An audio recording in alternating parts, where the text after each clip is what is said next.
ونعوذ بالله من شرور أنفسنا ومن سيئات أعمالنا من يهده الله فلا مضل له ومن يضلله فلا هادي له نشهد أن لا إله إلا الله وحده لا شريك له ونشهد أن سيدنا ومولانا محمدا عبده ورسوله أما بعد أعوذ بالله من الشيطان الرجيم بسم الله الرحمن الرحيم يا أيها الذين آمنوا اذكروا الله ذكرا كثيرا وسبحوه بكرة وأصيلا وقال النبي صلى الله تعالى عليه وسلم مثل الذاكر في الغافلين كمثل الحياة في الأموات أو كما قال عليه الصلاة والسلام. بزرگان محترم، السلام علیکم ورحمۃ اللہ وبرکاتہ.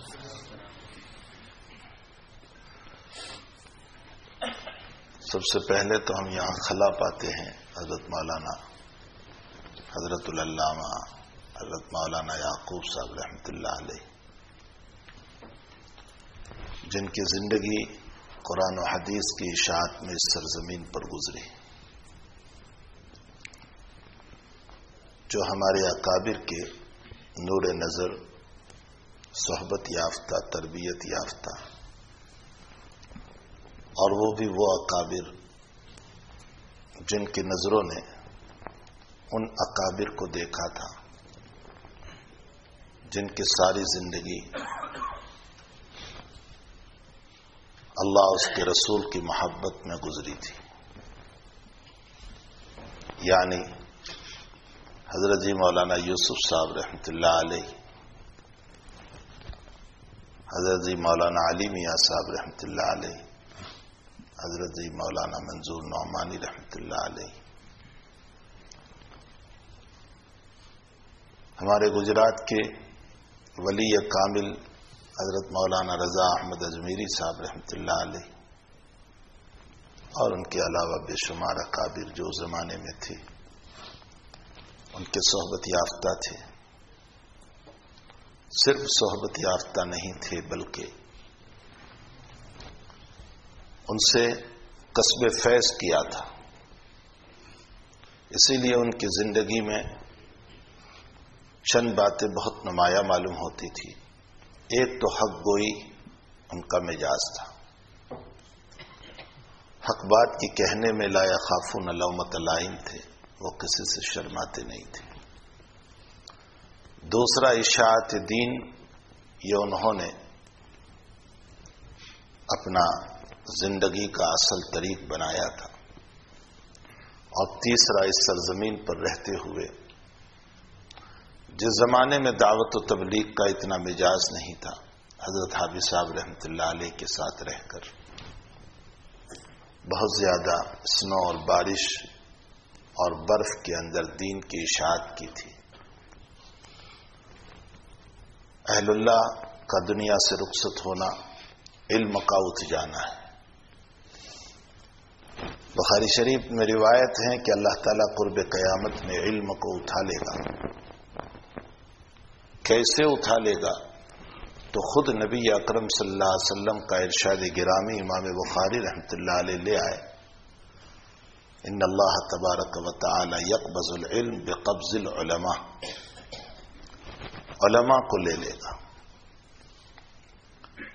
اس پر ایک سوال ہے اس حدیث شریف پر. سوال یہ ہے کہ اگرچہ عالم چلا جاتا ہے لیکن ان کی کتابیں تو رہتی ہے، تو علم تو دنیا میں رہ گیا، تو عالم کے اٹھنے سے علم کہاں گیا؟ علم تو باقی ہے. ہم محدثین نے اس کا جواب یہ دیا ہے کہ یقینی بات ہے کہ ان کی تصنیفات یا ان کی کتابیں جو انہوں نے لکھی ہے وہ موجود ہیں، لیکن ان کتابوں میں جو کچھ سینے میں تھا وہ سارا نہیں آتا ہے. سینے میں تو بہت علوم تھے، وہ سارے کتابوں میں نہیں آئے. دوسرا ایک جواب ہمارے حضرت شیخ یونس صاحب قدس اللہ سرہ نے دیا، جو واقعتاً دل کو چبھنے والا جواب ہے. حضرت شیخ یونس صاحب رحمۃ اللہ علیہ نے جواب دیا، فرمایا کہ اکابر کے علوم جب منتقل ہوتے ہیں تو اس کے ساتھ ان کا تقوی بھی منتقل ہوتا ہے۔ جب وہ قبر میں چلے گئے تو ان کے علوم جب اب منتقل نہیں ہو رہے ہیں تو ہم میں تقوی بھی کہاں منتقل ہوگا؟ معلوم ہوتا ہے کہ علم مع تقوی جو ہے وہ ان کے سینے کے ساتھ چلا جاتا ہے۔ اب بعد میں ہم جو ہیں ان کے گن گاتے پھرتے ہیں، یہ ہمارا بڑا المیہ ہے کہ ان کی شان میں قصائد پڑھتے رہتے ہیں کہ حضرت ایسے تھے ویسے تھے۔ ان کی زندگی میں استفادہ ہم سے نہیں ہوتا ہے۔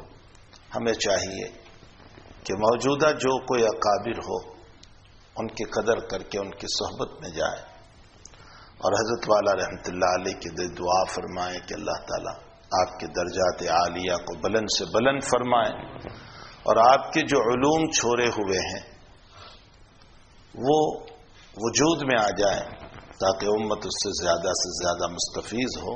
مجھے ابھی دوپہر میں بتایا گیا کہ آپ کی تفسیر جو ہوتی تھی اس کو پارے اول جو ہیں وہ ابھی لا رہے ہیں، انشاءاللہ تعالی اللہ کرے کہ مکمل قرآن کریم کی تفسیر مکمل ہو جائے۔ یقیناً آپ کی یہ تفسیر یہاں کے ماحول کے اعتبار سے ہوگی، اس لیے یہاں کے ماحول میں وہ تفسیر بہت کام دے گی، اور میری گزارش رہے گی کہ آپ میں سے کوئی اچھا انگلش جاننے والا ہو تو وہ اسی تفسیر کو انگلش میں منتقل کرے تاکہ امت اس سے بہت مستفیض ہو۔ یہ بھی بتایا گیا کہ آپ کے مکتوبات پر کام کرنے کی کوششیں کی جا رہی ہے۔ اللہ کرے کہ وہ مکتوبات آپ کی زندگی ہے، چونکہ آپ نے اپنے اکابر سے جو کچھ خطوط لکھے، جو معلوم کیا، جو ہدایات ملی، جس پر کام کیا آپ نے، وہ مکتوبات صاحب مکتوب کی زندگی ہوتی ہے، اس کے اندر بہت کچھ مواد ہوتا ہے۔ اللہ کرے کہ وہ مکتوبات بھی وجود میں آ جائیں۔ بہرحال اہل علم متقی عالم کا مر جانا اور دنیا سے رخصت ہونا یہ گویا کہ ایک عالم کا مرنا ہے۔ بہت سارے علوم کا وہ گنجینہ تھے۔ اللہ نعم البدل تو کیا، بدل بھی ہمیں مل جائے تو غنیمت ہے۔ بہترین بدل تو ان کا کہاں ہم کو مل سکتا ہے، لیکن اگر کوئی بدل بھی مل جائے تو بسا غنیمت ہوگا۔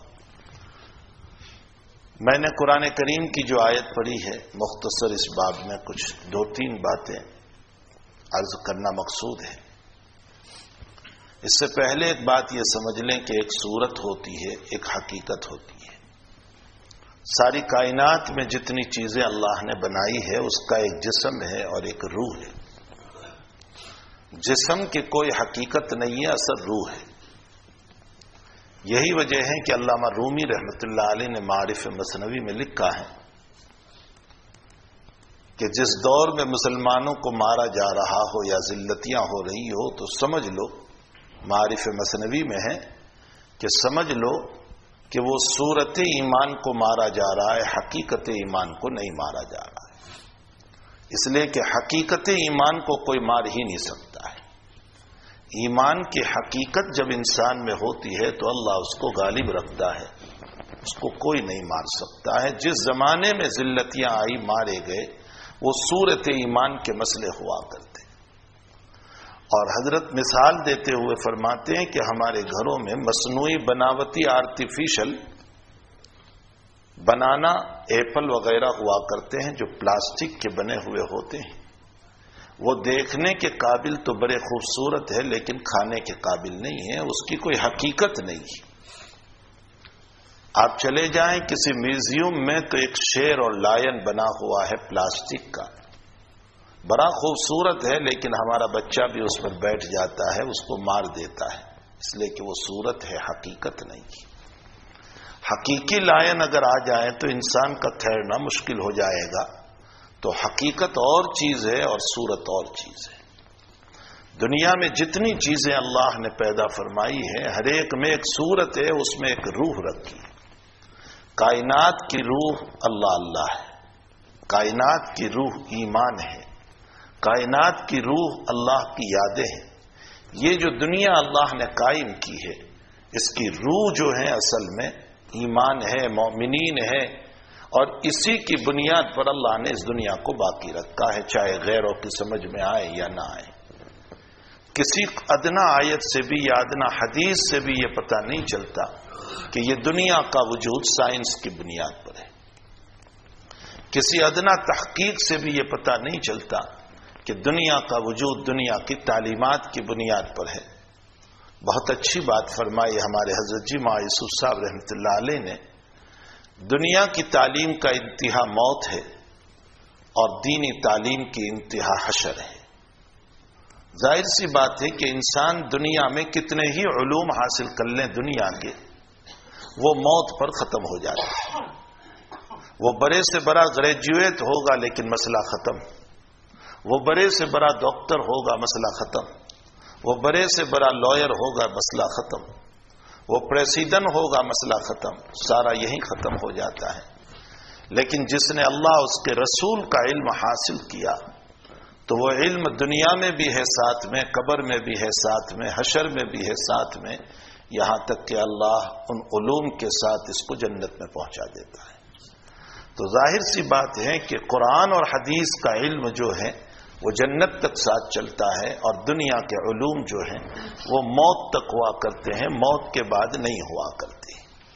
جناب نبی کریم صلی اللہ علیہ وسلم بلکہ تمام انبیاء کرام جن علوم کو لے کر کے آئے وہ علوم سماوی ہے جس کا تعلق اللہ اس کے رسول کی ذات سے ہے، یعنی اللہ کی وحدانیت، آخرت کی باتیں، اس پر ایمان، بعد الموت کے مسائل اور اللہ تعالیٰ کی ذات پر یقین رکھنا۔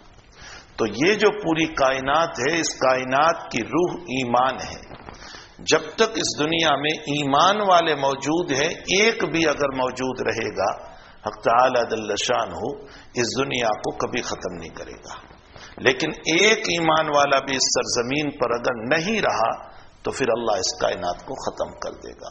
مسلم شریف کی روایت ہے، لا تقوم الساعة حتى يقال في الارض اللہ اللہ، جب تک اس زمین پر ایک بھی اللہ اللہ کرنے والا موجود ہے وہاں تک یہ دنیا ختم ہونے والی نہیں ہے۔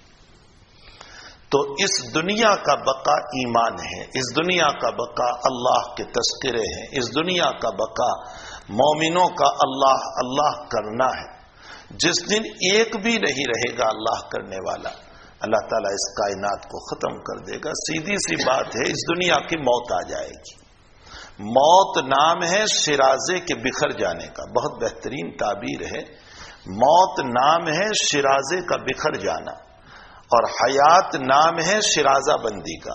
اپنی زبان میں اگر اس کا ترجمہ کیا جائے تو اجزاء ایک ساتھ جڑے رہیں اس کو کہتے ہیں حیات، اور اجزاء الگ ہو جائیں اس کو کہتے ہیں موت۔ جب ایمان والے نہیں رہیں گے تو پھر اللہ تعالیٰ کائنات کے اجزاء کو ختم کر دے گا، پھر آسمان ٹوٹ پڑے گا زمین پر اور زمین پھٹ جائے گی۔ پھر حال یہ ہوتا کہ پانی آگ میں مل جائے گا، آگ پانی میں مل جائے گا، جیسا کہ قرآن میں ہے کہ وَإِذَا الْبِحَارُ سُجِّرَتْ، اللہ سمندروں میں آگ لگا دے گا۔ تعالیٰ جو ہے وہ سمندروں میں آگ لگا دے گا۔ عقلی گھوڑوں کے چلانے والے یہ پوچھا کرتے ہیں کہ کیا سمندر میں آگ لگ سکتی ہے، لیکن دنیا نے دیکھ لیا کہ سمندر میں بھی آگ لگ سکتی ہے، اس لیے کہ اولاً تو اسی پانی کے نیچے آئل اور پیٹرول اور ڈیزل وغیرہ ہے، اور گیس ہے جس کے اندر سے آگ لگ سکتی ہے۔ دوسری بات یہ ہے کہ پیٹرول، ڈیزل اور آئل اور پیروفین میں جس رب نے جلانے کی صفت رکھی ہے وہ جلانے کی صفت پانی میں بھی رکھ سکتا ہے، اس پر کوئی اشکال نہیں ہو سکتا ہے۔ وَإِذَا الْبِحَارُ سُجِّرَتْ، جناب نبی کریم صلی اللہ علیہ وسلم نے جب یہ ارشاد فرمایا کہ قیامت کے دن اللہ تعالیٰ کافرین کو، نافرمانوں کو الٹا چلائے گا، یعنی سر کے بل ذلتیوں کے ساتھ چل رہے ہوں گے، تو صحابہ نے فرمایا کہ یا رسول اللہ کیا سر کے بل بھی چل سکتے ہیں؟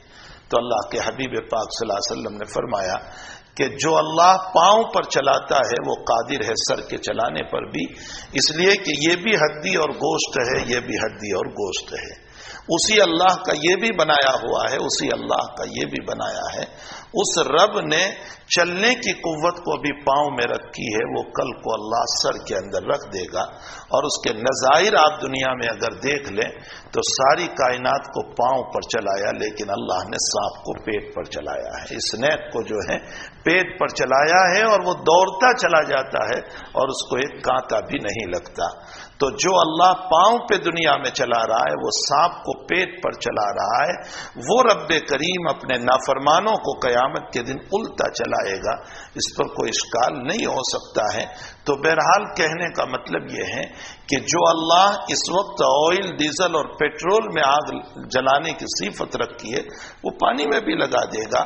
تو کائنات کو جب ختم کرے گا تو اس کے ذرات منتشر ہو جائیں گے، بکھر جائیں گے، شرازہ بندی ختم ہو جائے گی.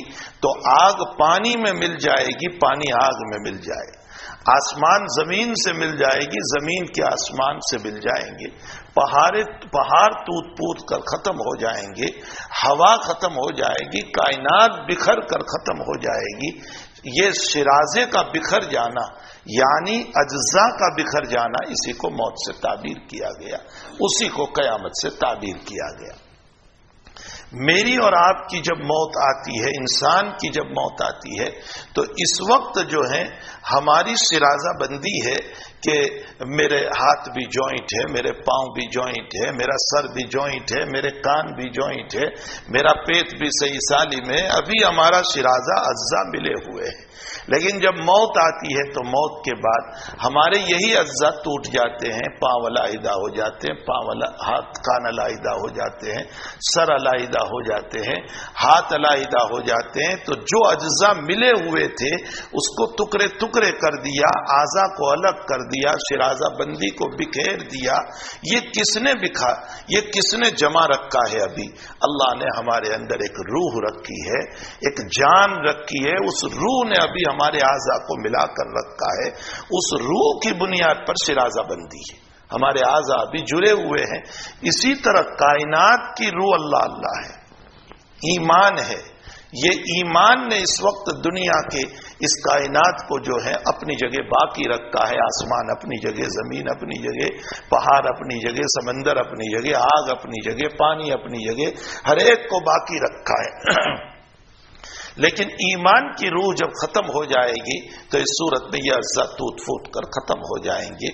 اسی طرح ہماری روح جب اپنی باڈی سے نکل جائے گی تو ہمارے اعضاء بھی ٹوٹ پھوٹ کر ختم ہو جائیں گے. اسی کو موت سے تعبیر کیا جاتا ہے. جیسے دنیا کی روح اللہ کا ذکر ہے، اسی طرح ہماری روح کی روح بھی اللہ کا ذکر ہے. ہماری باڈی کو سنبھالنے والی روح ہے، اور روح کی جو روح ہے یعنی روح میں جلا پیدا کرنے والی، حیات پیدا کرنے والی اگر کوئی چیز ہے تو وہ اللہ کا ذکر ہے. اللہ کا ذکر جس انسان میں موجود ہوتا ہے اس کی روح جو ہے وہ زندہ ہے.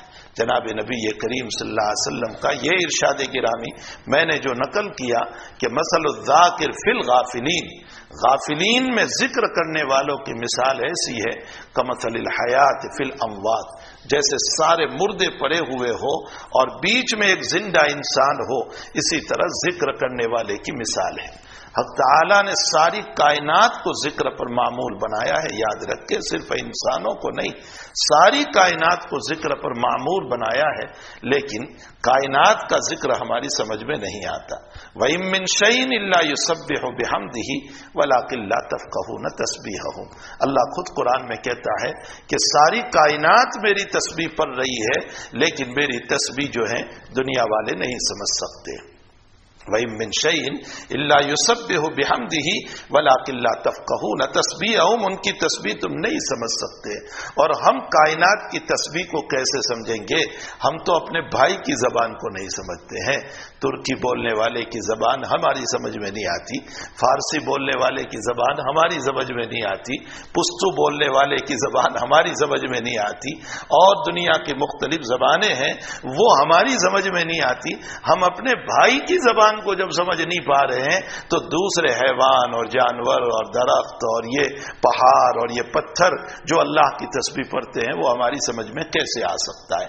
جناب نبی کریم صلی اللہ علیہ وسلم نے فرمایا کہ جب تک درخت کی ٹہنیاں تازہ رہتی ہے وہ اللہ کی تسبیح پڑھتی رہتی ہے، اور جب وہ خشک ہونا شروع ہوتی ہے تو تسبیح چھوٹ جاتی ہے، اور جب تسبیح چھوٹتی ہے تو اس کے پتے گرنے لگتے ہیں خشک ہو کر کے۔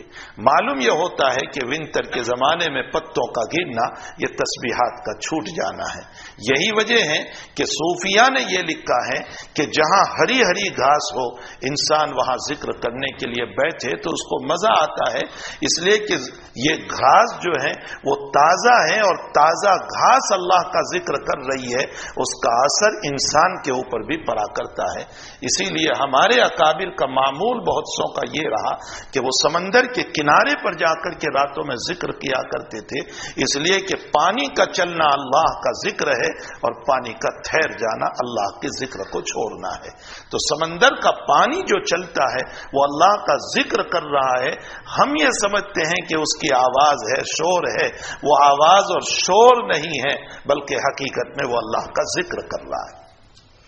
اس کا اثر پڑتا ہے ہمارے قلوب کے اوپر، اور جس کی وجہ سے ہمیں ذکر کے اندر مزہ آتا ہے۔ تو دنیا کی کوئی چیز ایسی نہیں ہے، حتیٰ کہ پرندے اور برڈ اور جانور یہ سب کے سب جو ہے اللہ کا ذکر کرتے ہیں۔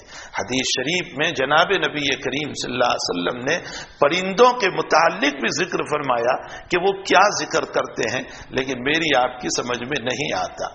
قرآن کریم میں اللہ تعالیٰ نے فرمایا کہ یہ پہاڑ سے تمہیں جو پتھر گرتے ہوئے نظر آتے ہیں، یہ پتھر ایسے ہی نہیں گر جاتے، یہ اللہ کے خوف سے گر جاتے ہیں۔ وَإِنَّ مِنْهَا لَمَا يَتَفَجَّرُ مِنْهُ الْأَنْهَارُ، بعض پتھر وہ ہیں جو پھٹ کر کے پانی نکلتا ہے اللہ کے حکم سے۔ وَإِنَّ مِنْهَا لَمَا يَشَّقَّقُ فَيَخْرُجُ مِنْهُ الْمَاءُ وَإِنَّ مِنْهَا لَمَا يَهْبِطُ من خشیت اللہ، اللہ کے خوف سے وہ نیچے گر جاتا ہے۔ اگر اس میں حساسیت نہ ہوتی پتھر میں، اگر اس کو اللہ کا تعارف نہ ہوتا، اللہ کی پہچان نہ ہوتی، اللہ کا ذکر نہ ہوتا تو وہ اللہ کے خوف سے کیسے گر سکتا تھا؟ معلوم ہوتا ہے کہ جمادات بھی اللہ کی تسبیح پڑھتے ہیں، پہاڑ بھی اللہ کی تسبیح پڑھتے ہیں، پتھر بھی اللہ کی تسبیح پڑھتے ہیں، پرندے بھی اللہ کی تسبیح پڑھتے ہیں۔ حدیث شریف میں نبی اکرم صلی اللہ علیہ وسلم نے فرمایا وہ بطیر جس کو تم کھایا کرتے ہو، وہ تیتر جس کو تم کھایا کرتے ہو، اس کی تسبیح اللہ کے حبیب نے فرمایا کہ وہ جب بولتا ہے تو یوں بولتا ہے کما تدین تدان، جیسا کرو گے ویسا پاؤ گے، جیسا کرو گے ویسا پاؤ گے۔ اللہ نے یہ تسبیح اس کو دے رکھی ہے۔ جانوروں کی بولی ہماری سمجھ میں کیسے آئے گی؟ میں نے بتایا ہم تو اپنے بھائی کی زبان کو نہیں سمجھ پاتے، لیکن انبیاء کرام علیہم الصلاۃ والتسلیم کو اللہ تعالیٰ نے وہ علوم دیے تھے کہ وہ سمجھ لیا کرتے تھے۔ سلیمان علیہ الصلاۃ والسلام کا مقولہ قرآن نے نقل کیا، وَعُلِّمْنَا مُنْطِقَ الطَّيْرِ، فرمایا پرندوں کی بولیاں مجھے بتائی اللہ تعالیٰ نے، اور مجھے یہ بتایا کہ پرندے کیا بولتے ہیں۔ حتیٰ کہ سلیمان علیہ الصلاۃ والسلام جو ہیں وہ پرندوں کی بھی پکڑ کیا کرتے تھے، حساب لیا کرتے تھے، حاضری لیا کرتے تھے، بلکہ خود ہدہد نامی پرندے کے ذریعے سے آپ نے ایک عظیم المرتبت عورت جو بادشاہ تھی اس کے نام پر اسلام کا دعوت نامہ بھیجا، اور اسلام کا دعوت نامہ بھیج کر کے اس کو اسلام کی دعوت دی، اور وہ پرندے سے کام لیا، اور وہ جو خط جا رہا ہے سلیمان علیہ السلام کا جس کو قرآن نقل کر رہا ہے انہ من سلیمان وانہ بسم اللہ الرحمن الرحیم اللہ تعالی علی واتونی مسلمین، یہ خط ایک پرندے کے ساتھ بھیجا گیا، اور اس پرندے نے جا کر کے اس کی چوکھٹ پہ ڈالا، اس کے تخت پہ ڈالا، جس کے نتیجے میں وہ حاضر ہوئی اور اس کو ایمان نصیب ہوا۔ تو اللہ نے حضرات انبیاء کرام علیہ الصلاۃ والسلام کو یہ عطا فرمایا تھا۔ اس امت میں بعض ابدال، بعض غوث، بعض کتب کو اللہ تعالیٰ علوم باطنیہ اور علوم تقوینیہ کی وجہ سے نصیب فرما دیتے ہیں۔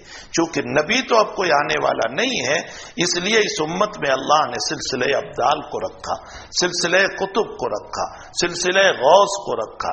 یہ اللہ کے نیک بندے ہیں جو متبع محمد الرسول اللہ صلی اللہ علیہ وسلم ہیں۔ کبھی کبھی اللہ تعالیٰ ان پر کھول دیا کرتا ہے تو اس امت کے بعد صوفیہ نے فرمایا کہ ہم نے شب قدر میں درخت کو سجدہ کرتے ہوئے دیکھا ہے۔ یہ جو آپ فضائل اعمال میں پڑھتے ہیں کہ بعض صوفیہ نے یہ بیان کیا کہ ہم نے شب قدر میں درخت کو سجدہ کرتے ہوئے دیکھا ہے، یہ اللہ کبھی منکشف کر دیا کرتا ہے ان لوگوں پر، ورنہ حقیقت میں یہ علوم جو ہیں انبیاء کرام علیہ السلام کو اللہ تعالیٰ نے عطا فرمایا تھا۔ آقا صلی اللہ علیہ وسلم ایک مکان سے گزرے ہیں تو اونٹنی بلبلانے لگی، بولنے لگی، حضرت اس کے قریب چلے گئے تو اس کے آنکھوں سے آنسو تھے، ہوٹ ہل رہے تھے اور وہ کچھ بول رہی تھی۔ آپ نے اس کے مالک کو بلایا اور فرمایا کہ یہ اونٹنی تیری شکایت کر رہی ہے کہ تو اس کی طاقت سے زیادہ اس سے کام لیتا ہے۔ اس کے مالک نے اقرار کیا اور فرمایا کہ آئندہ میں ایسا نہیں کروں گا۔ اللہ کے حبیب پاک صلی اللہ علیہ وسلم نے جانوروں کے بھی فیصلے فرمائے، چونکہ آپ تو نبی کل تھے، بنا کر کے بھیجے گئے تھے، آپ نے جانوروں کے بھی فیصلے فرمائے۔ ایک دیہاتی صحابی کے وہاں سے آپ کا گزر ہو گیا، ہرنی بندھی ہوئی تھی، وہ جنگل سے پکڑ کر کے لے آئے تھے اور حضرت کا گزر ہوا تو اس صورت میں وہ ہرنی نے کچھ کہنا شروع کیا، حضرت ٹھہر گئے، اس کے مالک کو بلا کر کے کہا کہ تو اس کو پکڑ کے لے آیا ہے، لیکن یہ یوں کہہ رہی ہے کہ میرے معصوم سے بچے ہیں جو دودھ پینے کے لیے بلک رہے ہوں گے، مجھے چھوڑ دیجئے، میں دودھ پلا کر کے واپس آ جاؤں۔ اللہ کے حبیب پاک صلی اللہ علیہ وسلم نے اس کو خطاب کر کے ہرنی کو یوں کہا کہ میں چھوڑوں تو صحیح، میرا حق نہیں ہے، یہ تو مالک کا حق ہے، لیکن کیا تو واپس آ جائے گی؟ فرمایا میں وعدہ کرتی ہوں کہ واپس آ جاؤں گی۔ وہ ہرنی گئی اور جا کر اپنے بچوں کو پہاڑ کے دامن میں دودھ پلا کر کے واپس آ گئی۔ اس واقعے کے اوپر حضرت جی مولانا یوسف صاحب رحمۃ اللہ علیہ نے جو ایک جملہ فرمایا تھا ہمارے دل کو چبھ جانے والا ہے۔ وہ ہرنی نبی کو وعدہ کر کے گئے، اس وعدے کو پورا کیا۔ ہم نے محمد الرسول اللہ کی اقرار کر کے ہم نے انسان ہو کر کے ہم نے آپ کے وعدوں کو پورا نہیں کیا ہے۔ وہ اونٹنی واپس آ گئی، حضرت نے اس ہرنی جب واپس آ گئی تو حضرت نے اس کے مالک سے کہا کہ اس کے معصوم بچے دودھ کی وجہ سے بلک رہے ہوں گے، اس کو چھوڑ دے تو۔ فرمایا حضرت آپ فرماتے ہیں میں اس کو چھوڑ دیتا ہوں، آزاد کر دیتا ہوں۔ یہ تو ایک دو مثال میں نے کہی، ورنہ بے شمار مثالیں ہیں۔ تو وَعُلِّمْنَا مُنْتِقَ الطَّيْرِ، پرندوں کے علوم، ان کی زبانیں حضرات انبیاء کرام علیہ الصلاۃ والتسلیم کو اللہ تعالیٰ نے عطا فرمائی تھی۔ آپ باتیں کیا کرتے تھے، ان کی زبانیں جانتے تھے۔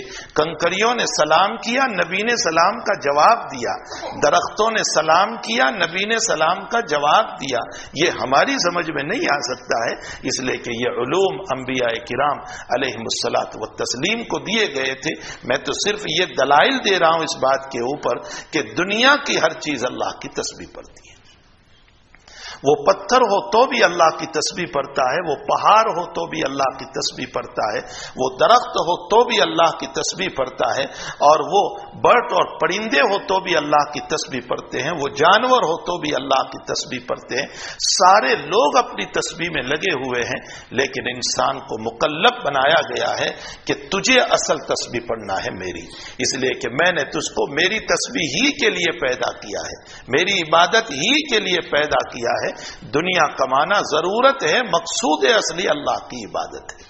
ما خلقت الجن والانس الا لیعبدون، مقصود اصلی عبادت ہے، باقی دنیا ضرورت کے لیے ہے، چونکہ زندگی گزارنا ہے، قدم قدم پر دنیا کی ضرورت پڑے گی، ورنہ تو زندگی گزرے گی کیسے؟ لیکن اس کو دوسرے نمبر پر رکھا جائے، پہلے نمبر پر اللہ کی عبادت کو، اللہ کی تسبیح کو رکھا جائے۔ پھر جتنے احسانات اللہ نے ہم پر کیے ہیں، اتنے احسانات ان میں سے کسی پر نہیں کیے۔ پہاڑ پر کیا احسان، وہ اپنی جگہ کھڑا ہے، ان برڈ پر، پرندوں پر کیا احسان، ان جانوروں کا کھانا بس ایک قسم کا کھانا، جس کو گھاس دیا وہ گھاس ہی کھاتا رہتا ہے، اور چیز نہیں کھاتا، جس کو گوشت کا دیا وہ کچا گوشت کھاتا رہتا ہے، اور چیز نہیں کھاتا، بس ان کو ایک نوع کا کھانا دے دیا۔ حضرت انسان کو اللہ نے پیدا کر کے متنوع کھانے عطا فرمائے، طرح طرح کے کھانے عطا فرمائے، ہمیں گوشت بھی دیا، ہمیں سبزی بھی دی، ہمیں ویجیٹیبل بھی دیا، ہمیں دنیا بھر کی چیزیں حتیٰ کہ جانوروں تک کو یہ کہہ دیا کہ اگر یہ کھانے کے لیے آئے تو تم اپنے آپ کو قربان کر دینا، انکار نہ کرنا۔ تو سارے طرح طرح کے کھانے اللہ نے ہم کو عطا فرمائے۔ یہ اتنا بڑا احسان اللہ تعالیٰ کا کہ اس کا بدلہ ہی ہم ادا نہیں کر سکتے ہیں۔ اگر دوسرا انعام اللہ کا ہم پر دیکھا جائے، سارے جانوروں کی اسکین یہی ان کا لباس بن گیا، ان کو کوئی مستقل لباس نہیں دیا گیا، ان کی جو چمڑی ہے، ان کی جو اسکین ہے وہی ان کا لباس ہے۔ لیکن اس انسان کو طرح طرح کے لباس عطا فرمائے، اس کو کاٹن کا لباس دیا گیا اور اس کے لیے اللہ نے زمین سے کاٹن کو نکال دیا۔ اس کو چمکتا ہوا لباس دینا تھا تو درختوں کے اندر سے لوگوں نے ترقی کر کے اس کی بھوسی بنا کر کے چمکتا ہوا لباس پیدا کر دیا۔ اس کو ریشم کا کپڑا پہننا تھا تو حق تعالیٰ نے ریشم کا کیڑا پیدا کر دیا، جس کے منہ کے ذریعے سے نکلنے والے لعاب سے انسان کو ریشم کا لباس دے دیا۔ اس کو اور طرح طرح کے لباس اللہ تعالیٰ نے عطا فرمائے اور کہا کہ تو جس طرح کا بھی لباس مانگے گا میں تجھے عطا کروں گا، تیری گرمی کا لباس بھی، تیری سردی کا لباس بھی میں تجھے عطا کروں گا۔ تمام جانور اور بٹ کو ایک ہی طرح کا لباس دیا، ہمیں طرح طرح کے لباس عطا فرمائے۔ اس سے بڑھ کر کے اگر آگے ہم دیکھیں اللہ تعالیٰ کے احسان کو، کبھی آپ نے اور ہم نے نہیں دیکھا ہوگا کہ کسی جانور کے لیے کوئی سواری آئی ہو اور اس کے اوپر وہ سواری کر رہا ہو۔ اس کو ہمیشہ چلتے ہی چلنا ہے، جہاں جانا ہے اس کو چلتے ہی پہنچنا ہوگا۔ لیکن حضرت انسان اللہ کا وہ چہیتا، وہ محبوب اور وہ پیارا بندہ ہے کہ جس کو سواریاں بھی عطا فرمائی۔ کسی زمانے میں جانوروں سے سواریاں دی، کسی زمانے میں حیوانوں سے سواریاں دی، اور اب کے زمانے میں ہمیں جمادات کے ذریعے سے، یہ ٹرین میں ہم سفر کر رہے ہیں، یہ جو ہے یہ جمادات ہے، یہ دھات ہے جس کے اندر ہم سفر کر رہے ہیں۔ ہمیں گاڑیاں دی، جس گاڑی میں بیٹھ کر کے ہم سفر کر رہے ہیں، یہ جمادات ہے جس کو اللہ نے ہمارے تابع کر دیا۔ یہ ہوائی جہاز اور پلین ہے جس کے اندر ہم سفر کر رہے ہیں، یہ دھات اور جو ہے ایلومینیم وغیرہ سے تیار کیا گیا ہے، یہ سب کے سب جمادات ہے۔ تو یہ تین اتنے عظیم احسان ہے کہ کھانے کے لیے مختلف کھانے اللہ نے ہم کو عطا کر دیے، اور جو ہے پینے کے لیے مختلف مشروب اللہ تعالیٰ نے ہمیں عطا فرمائے، اور سواری کے لیے مختلف سواریاں ہماری قدموں میں ڈال دی گئی، اور اس کے ساتھ ساتھ لباس کے لیے ہمیں مختلف لباس عطا فرمایا۔ سب سے زیادہ شکر گزاری تو ہمیں کرنی چاہیے تھی، سب سے زیادہ تسبیح تو ہمیں پڑھنی چاہیے تھی، سب سے زیادہ عبادت تو ہمیں کرنی چاہیے تھی، لیکن جتنی دنیا ہمیں ملتی گئی ہم اس اللہ سے غافل ہوتے چلے گئے، اس رب سے غافل ہوتے چلے گئے۔ یا ایھا الذین آمنوا اذکروا اللہ ذکرا کثیرا، اے ایمان والو اللہ کا بہت ذکر کیا کرو، بہت ذکر کیا کرو۔ پھر عجیب و غریب بات ہے کہ اللہ تعالیٰ کے وہاں جو ہے مقافات کا مسئلہ ہے۔ یہ ارباب علم جانتے ہیں کہ مقافات کیا چیز ہوتی ہے۔ مقافات کا معنی یہ ہوتا ہے کہ تم جیسا کرو ویسا ہم تمہارے ساتھ کریں گے، اس کو مقافات کہا جاتا ہے۔ قرآن کریم میں اللہ تعالیٰ فرماتے ہیں ان تنصروا اللہ ینصر لکم، اگر تم اللہ کی مدد کرو گے تو مقافات میں ہم تمہاری مدد کریں گے۔ اللہ کہہ رہا ہے اگر تم ہمارے دین کی مدد کرو گے ہم تمہاری مدد کریں گے، وہاں سے فوراً بدلے کا اعلان ہو رہا ہے۔ حدیث شریف میں فرمایا گیا جو احب لقاء اللہ احب اللہ لقاءہ، بخاری شریف کی روایت ہے، جو اللہ سے ملنا پسند کرتا ہے فوراً جواب مل رہا ہے مقافات میں، میرے بندے میں بھی تجھ سے ملنا پسند کر رہا ہوں، تو جتنی محبت سے میری طرف آ رہا ہے اتنی محبت سے میں بھی تیری طرف آ رہا ہوں۔ تو وہاں مقافات کا مسئلہ ہے اللہ تعالیٰ کے وہاں، اس لیے فرمایا گیا فاذکرونی اذکرکم، فاذکرونی اذکرکم، تم مجھے یاد کرو میں تمہیں یاد کروں گا۔ دیکھو فوراً جواب مل رہا ہے تم مجھے یاد کرو گے تو میں بھی تمہیں یاد کروں گا۔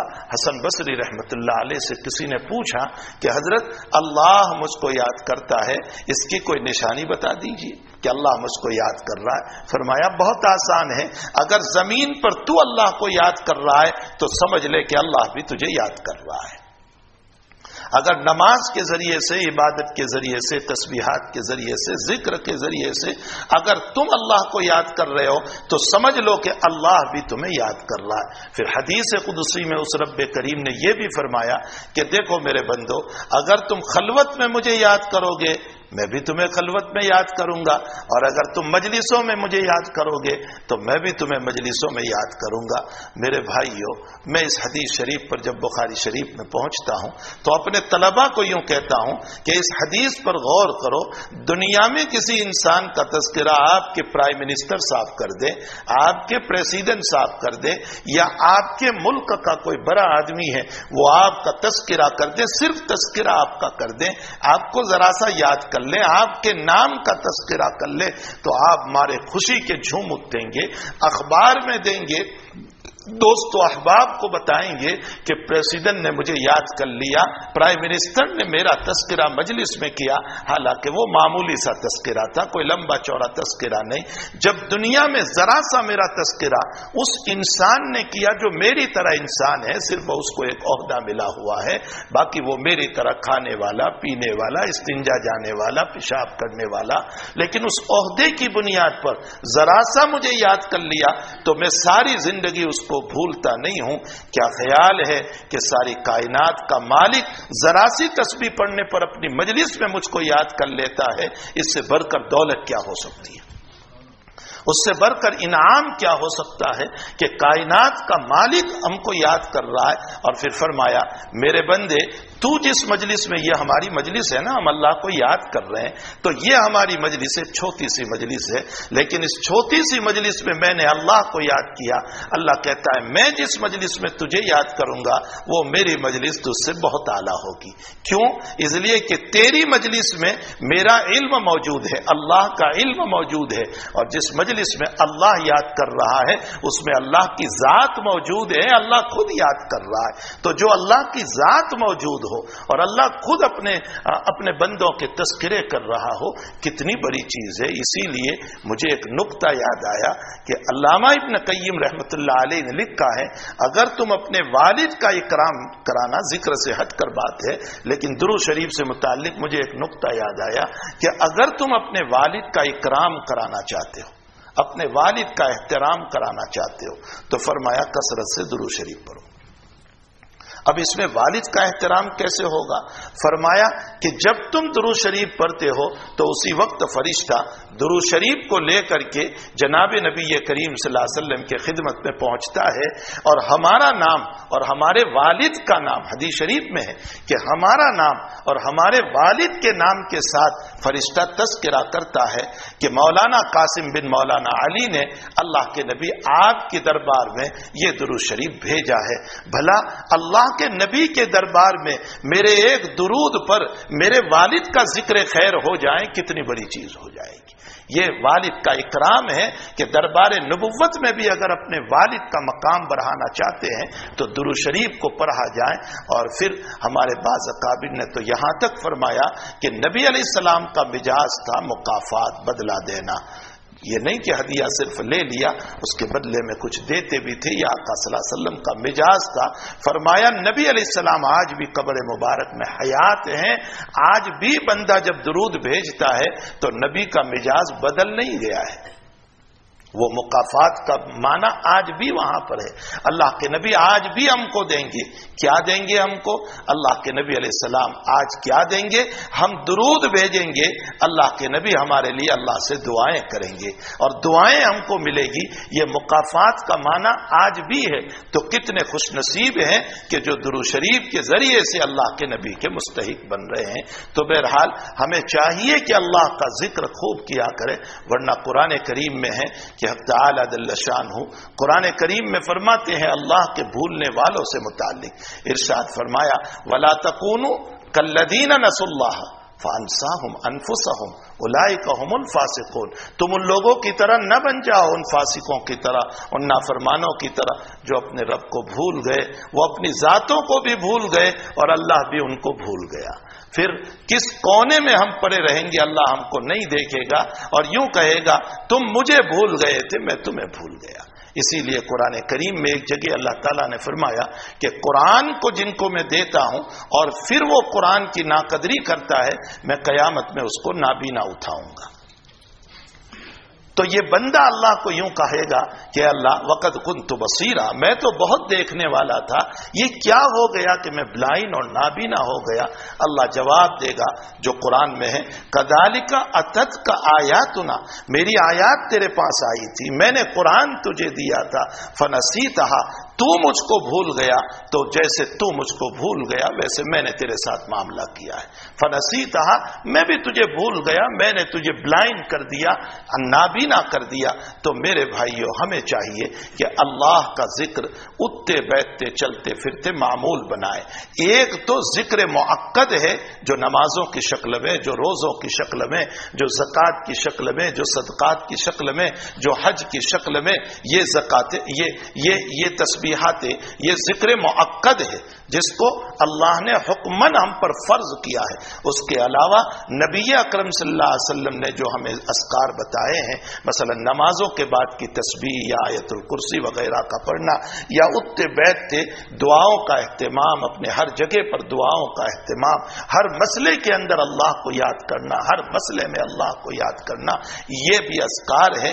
اگر ہماری زندگی اس پر آئی ہے تو یاد رکھو فائدہ کیا ہوگا، وہ فائدہ میں بتاؤں۔ فائدہ یہ ہوگا کہ اگر ہم اپنے آپ کو ذکر پر لے آئے ہیں تو مصیبت کے موقع پر بھی او باپ اور ماں کی جگہ پر وہ اللہ نکلا کرے گا، پھر اس وقت اللہ فوراً یاد آ جائے گا۔ گاڑی اگر ایکسیڈنٹ میں بھی جا رہی ہے تو او با کے بجائے او اللہ نکل جائے گا، اور موت کا وقت بھی آ رہا ہوگا تو سوائے اللہ کے نام کے اور کوئی ذکر زبان پہ نہیں ہوگا۔ وہ لا الہ الا اللہ ہی کا زبان پر ورد چلتا رہے گا، اس لیے کہ ہماری زندگی اللہ کے ذکر پر گزری ہے۔ حدیث قدسی پر میں اپنی بات ختم کروں۔ حدیث قدسی میں جناب نبی کریم صلی اللہ علیہ وسلم نے ارشاد فرمایا کہ اللہ یوں فرماتے ہیں، اے لوگو تم اپنی تونگری میں مجھے یاد رکھو، میں تمہاری غریبی میں تمہیں یاد کروں گا۔ تم اپنی مالداری میں مجھے یاد کرتے رہو، میں تمہاری غریبی میں، مالداری میں یاد کرنے کا مطلب اپنے مال کو خرچ کرتے رہو۔ صرف زکوٰۃ نہیں، زکوٰۃ کے علاوہ صدقات بھی ہے، عطیہ بھی ہے، للہ بھی ہے، تو تم اپنی تونگری میں اللہ کو یاد کرو۔ دوسرا مطلب اس کا یہ بھی بیان کیا کہ مالداری کی وجہ سے غرور اور اطراحت میں آ کر اپنے رب کو بھول نہ جانا۔ تم اپنی مالداری میں نمازوں کے پابند، دین کے پابند، شریعت کے پابند رہو گے، میں غریبی میں تمہیں یاد کر لوں گا۔ دوسرا جملہ ارشاد فرمایا کہ تم اپنی صحت کے زمانے میں مجھے یاد کرو، میں تمہاری بیماری کے زمانے میں تمہیں یاد کروں گا۔ کیسے یاد کرتا ہے اللہ، وہ بھی آقا صلی اللہ علیہ وسلم نے بیان فرمایا۔ ارشاد فرمایا کہ بندہ جن عبادتوں کا عادی ہوتا ہے، نوافل کا، فرائض تو پڑھنے ہی پڑھنے ہیں بیماری میں بھی، لیکن نوافل کا جو عادی ہوتا ہے اور بیماری کی بنیاد پر وہ ان نوافل کو نہیں پڑھ پاتا، اشراق ہے، چاش ہے، اوابین ہے، یا دیگر تسبیحات ہے، اذکار ہے، نہیں کر پاتا، فرمایا بلا پڑھے ہوئے بھی میں بیماری میں تجھے ثواب دیتا رہوں گا۔ اس کو فرمایا کہ اگر تو صحت کے زمانے میں مجھے یاد رکھے گا، میں بیماری کے زمانے میں تجھے یاد رکھوں گا۔ اور تیسرا جملہ ارشاد فرمایا کہ تو اپنی حیات میں مجھے یاد کر، میں تیرے مرنے کے بعد تجھے یاد رکھوں گا۔ تو اپنی حیات میں مجھے یاد کر لے، میں تیری قبر میں تجھے یاد رکھوں گا۔ جب ساری دنیا ہمیں بھول جاتی ہے، اولاد بھی ایک وقت تک یاد کرتی ہے، پھر وہ اپنے مشاغل میں مشغول ہو جاتی ہے۔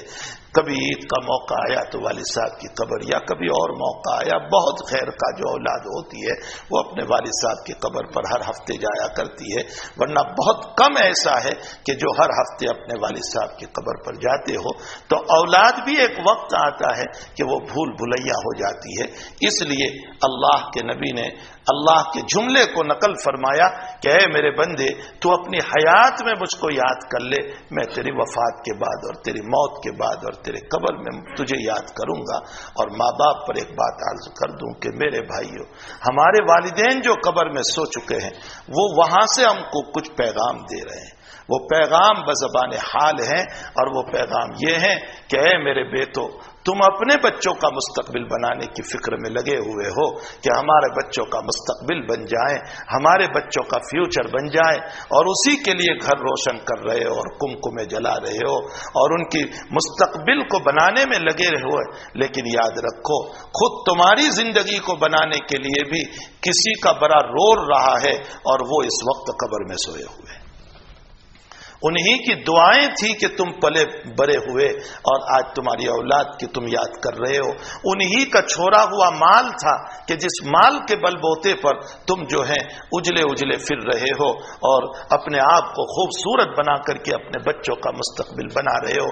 تو وہ ماں باپ ہم کو یہ کہہ رہے ہیں کہ اپنے بچوں کا فیوچر بنانے والوں، ذرا اپنے ان ماں باپ کو بھی یاد کر لینا جو اندھیری قبر میں سوئے ہوئے ہیں، ان کو بھی ذرا یاد کر لینا، ان کے لیے بھی ایصال ثواب کر دینا، ان کے لیے بھی صدقہ جاریہ کر دینا، اس لیے کہ تمہاری ساری روشنی انہی کی بنیاد پر ہے، ان کی دعاؤں کی وجہ سے ہے، ان کی دولت کی وجہ سے ہے، ان کی سحرگاہی کی وجہ سے ہے، ان کے رونے کی وجہ سے ہے۔ تو میرے بھائیو، اللہ کا ذکر بہت ہی بلند و بالا ہے، ہماری ساری زندگی اللہ کے ذکر پر گزرنی چاہیے۔ یا ایھا الذین آمنوا اذکروا اللہ ذکرا کثیرا وسبحوہ بکرۃ و اصیلا، صبح شام اللہ کی تسبیح پڑھتے رہو۔ اللہ مجھے اور آپ کو، ہم سب کو اللہ کے ذکر سے مالا مال فرمائے، اپنی زندگی ہمیشہ آباد رہے، اور ایسی زندگی ہم بنا کر کے جائیں کہ وفات کے موقع پر بھی اللہ اللہ ہی کے جملے ہماری زبان پر ہو، کوئی تلقین کرے یا نہ کرے، لیکن خود بخود ہماری زبان پر اللہ اللہ کے جملے جاری ہوں گے، اس لیے کہ جو عادت پڑی ہوگی اسی عادت پر ہماری موت آئے گی۔ اللہ کے حبیب نے فرمایا تموتون کما تحیون، جیسے جیو گے ویسے مرو گے، وتبعثون کما تموتون، اور دوبارہ زندہ کیے جاؤ گے جیسے تمہاری موت آئے گی۔ اللہ ہماری حیات بھی بہتر بنائے، ہماری وفات بھی بہتر بنائے، اور ہمارا حشر بھی بہتر بنائے۔ الحمدللہ رب العالمین والصلاة والسلام علی اشرف الانبیاء والمرسلین وعلى آلہ وصحبہ اجمعین۔ اللہم صل علی سیدنا حبیبنا وشفیعنا وسندنا مولانا محمد وبارک وسلم۔ اللہ ہمارے گناہوں کو معاف فرما، ہمارے قصوروں سے درگزر فرما۔ اے اللہ دعاؤں کی قبولیت کا وقت ہے، تو نے خود تیرے حبیب کے ذریعے سے کہلوایا ہے افطار پر دعائیں قبول ہوتی ہے۔ اللہ اس مبارک وقت میں آپ ہمارے لیے معافی کا فیصلہ فرما دیجئے، ہم سب کو معاف کر دیجئے، ہمارے اہل و عیال کو معاف کر دیجئے، ہمارے آل اولاد کو معاف کر دیجئے، ہمارے والدین کو معاف کر دیجئے، ہمارے اقارب رشتہ داروں کو، پوری امت کو معاف فرما دیجئے، ہمارے مشائخ کو، اساتذہ کو معاف فرما دیجئے۔ اللہ ہمیں تائبین میں سے بنا، ہمیں عابدین میں سے بنا، ساجدین میں سے بنا، مصلیین میں سے بنا، محبوبین میں سے بنا۔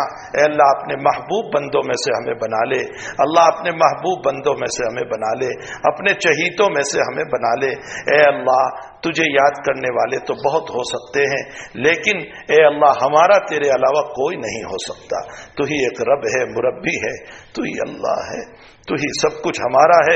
ہم اپنا ہاتھ تیرے سامنے بھکاری کا پھیلائے ہوئے ہیں، معافی بھی عطا فرما دے اللہ، نیک صحبت بھی نصیب فرما دے، اعمال صالحہ کی لذت بھی عطا فرما دے، ایمان کی حلاوت بھی نصیب فرما دے۔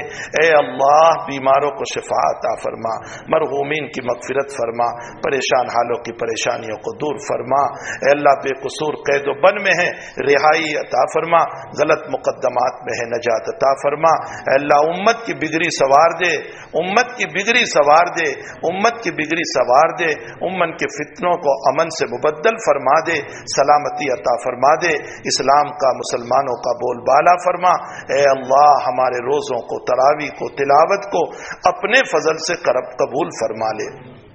لائق نہیں ہے لیکن آپ فضل فرما کر کے قبول فرما لیجئے۔ اللہ جو مانگا اپنے فضل سے عطا فرما، نہیں مانگا اپنے فضل سے نصیب فرما۔ وصلی اللہ علی نبینا محمد وآلہ وصحبہ اجمعین برحمتک یا ارحم الراحمین۔